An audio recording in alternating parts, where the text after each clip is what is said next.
आज हम स्वयं की आवाज बुक में अध्याय 2 में अपने अंदर के लय को पहचाने। इसमें आज हम जानेंगे हमारे श्वास की शानदार लय। तो हमारे श्वास की शानदार लय में प्रेम रावत जी ने क्या लिखा है उसे हम पढ़ते हैं और समझने की कोशिश करते हैं और उस चीज को अपनी जिंदगी में अपनाते हैं ताकि हम अपनी जिंदगी को भी सफल बना सके। तो मैं जो समझूंगी उस चीज़ को बाद में बताऊंगी और आप भी सुनिए और समझिए और समझने की कोशिश करिए और अपनी ज़िंदगी में लाइए और अपने जीवन को भी खुशी और सफल बनाइए। तो स्टार्ट यहाँ से होता है।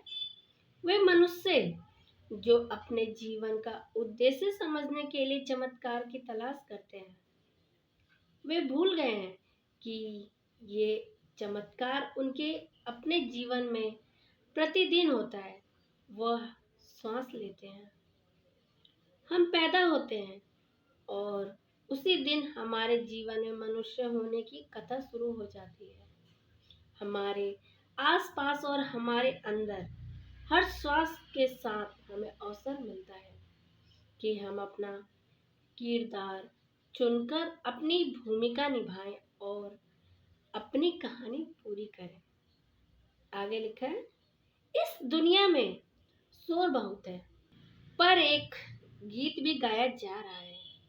इस श्वास के आने और जाने का गीत जीवन प्रयत्न चल रहा है। इस दुनिया में बहुत सारी लय हैं और वे अक्सर एक दूसरे से मेल नहीं खाती हैं, पर एक लय ऐसी है जो आपके साथ बिल्कुल मेल खाती है।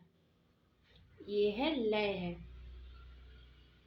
जीवन पर्यटन। इस श्वास के आने और जाने की हर एक श्वास जो हमारे अंदर आती है और बाहर जाती है, ये एक आशीर्वाद है। आगे लिखा है प्रेम राव जी ने, जिस दिन आपने जन्म लिया कमरे में हर कोई केवल एक ही चीज पर ध्यान दे रहा था। ये नहीं कि आप एक लड़का है एक लड़की है, सिर्फ एक चीज पर ध्यान था, क्या आप श्वास ले रहे हैं? यदि आप श्वास नहीं ले रहे होते तो डॉक्टर आपके अंदर श्वास लाने की हर वह कोशिश करते जो वे कर सकते थे। एक नई माँ को ये सुनकर कि उसका बच्चा श्वास ले रहा है कितना अच्छा लगता है। अपने बच्चे के श्वास की लय कितनी अच्छी लगती है, जो बार बार कान में फुसफुसा कर कहती है, सब ठीक है, सब ठीक है, सब ठीक है। आगे है, इस सफर के अंतिम पड़ाव पर जब आप वापस अस्पताल पहुंचते हैं तो उन्हें कैसे पता लगता है कि आप नहीं रहे। वे देखते हैं कि आप सांस ले रहे हैं कि नहीं और उनके पास यह अद्भुत मशीन भी होती है जो उन्हें बताती है कि वे जीवित हैं या नहीं। तो क्या होता है जब मशीन ये कह देती है कि आप जीवित नहीं है पर वह देख सकते हैं कि आप अभी सांस ले रहे हैं, क्या डॉक्टर आपको थप्पड़ मारेगा या मशीन को? वह मशीन आपके पास कहने के लिए नहीं आएगी कि आप मर गए हैं। श्वास ही जीवन है। आगे तुलसीदास जी ने क्या लिखा है, जो 16वीं शताब्दी के संत हैं, जानते हैं उन्होंने क्या लिखा है? लिखा है, मनुष्य शरीर भवसागर से पार उतरने का एक साधन है। मनुष्य शरीर भवसागर से उतरने का एक साधन है।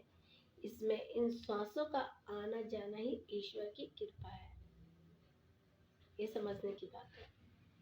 आगे है, अपनी कल्पना में मैं अपने आप को भवसागर में देखता हूँ जिससे पार उतरने में कोशिश कर रहा हूँ। मैं अपनी नाव को चलाने की कोशिश कर रहा हूँ।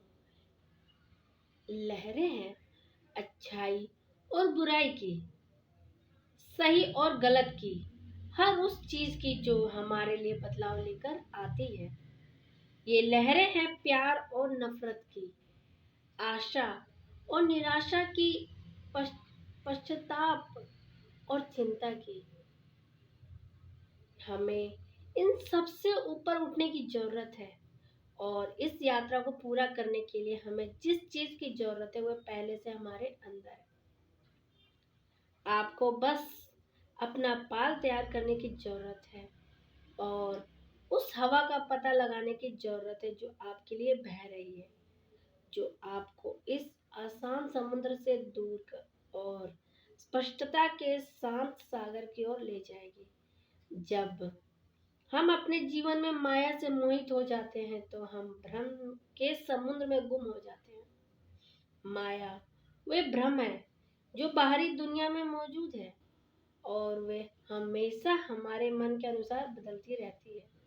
यही वास्तविकता है, पर मूल रूप से हमारी असली सच्चाई हमारे अंदर है। उसको जानना ही बुद्धिमानी है। आगे, मैटिस फूल का एक कीड़ा है जो उसी फूल का आकार ले लेता है जिस पर बैठता है। एक दूसरा कीड़ा जो वो वहां से गुजरता है वह उस फूल को देखता है, ना कि उस खतरनाक मैटिस को।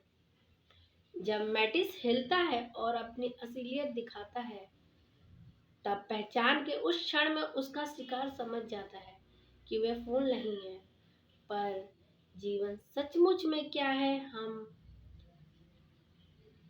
ये समझ सकते हैं अगर हम सच्चाई को भी देखते हैं। तो क्या हम भी माया की तरफ नहीं चले जाते हैं, उस कीड़े की तरह जो सिर्फ फूल को देखता है? हम अपने जीवन का कितना समय माया में विश्वास करने में लगा देते हैं, जबकि इस श्वास का आना जाना एक आशीर्वाद है। ये उस सच्चाई की ओर इशारा करता है जो प्रत्येक श्वास के आने जाने की प्रक्रिया में समाहित है। ऐसा लगता है कि लोगों ने सदियों से श्वास और अपने अंदर के नाते को महसूस किया है, जो हमारे शरीर के भौतिक तत्व से कई अधिक है। उदाहरण के लिए, यहूदी भाषा में रूह का अर्थ है आत्मा, और श्वास और हवा भी है, और ये बाइबल के पुराने अंश में भी कई बार आया है। इस तरह के और शब्द या इनसे मिलते जुलते शब्द आपको दूसरी भाषाओं में धार्मिक किताबों में भी मिल सकते हैं। एक विशेष उदाहरण देता हूँ जहाँ शब्द का अर्थ बदलता रहता है, और ये भी कि कैसे कम किसी अत्यधिक महत्वपूर्ण चीज को नजरअंदाज कर देते हैं। शुरुआत में अंग्रेजी शब्द साइकी दो शब्द से मिलकर बना था, जीवन और श्वास। पर साइकी का एक अर्थ सामने आया, एक और अर्थ आत्मा, भावना और स्वयं। वैसे हाल के दिनों में साइकी को नजदीक रूप से मन के साथ जोड़ा गया है, जैसे मनोवैज्ञानिक साइकोलॉजी, और कुछ लोग अब इसे श्वास के साथ जोड़ते हैं। इसी तरह आज हम लोग काफी हद तक सोचने पर भी ध्यान देते हैं और श्वास को आसानी से भूल जाते हैं। इसी तरह आज हम लोग काफी हद तक सोचने पर ही ध्यान नहीं देते हैं और श्वास को आसानी से भूल जाते हैं। हम मन की जटिलताओं को अपनाने में लग जाते हैं, जबकि श्वास की सरलता को नज़रअंदाज कर देते हैं। इसी प्रकार मुझे ये समझ आया इस टॉपिक से कि टॉपिक का ही नाम है हमारे श्वास की शानदार लय। तो प्रेम रावत जी ने ये समझाया कि श्वास का आना जाना क्या है, और श्वास को किन किन भाषाओं में क्या क्या बताया गया है। जैसे उन्होंने ये बताया कि अयोधी भाषा में रूह का अर्थ बताया आत्मा, और श्वास और हवा भी है। इसी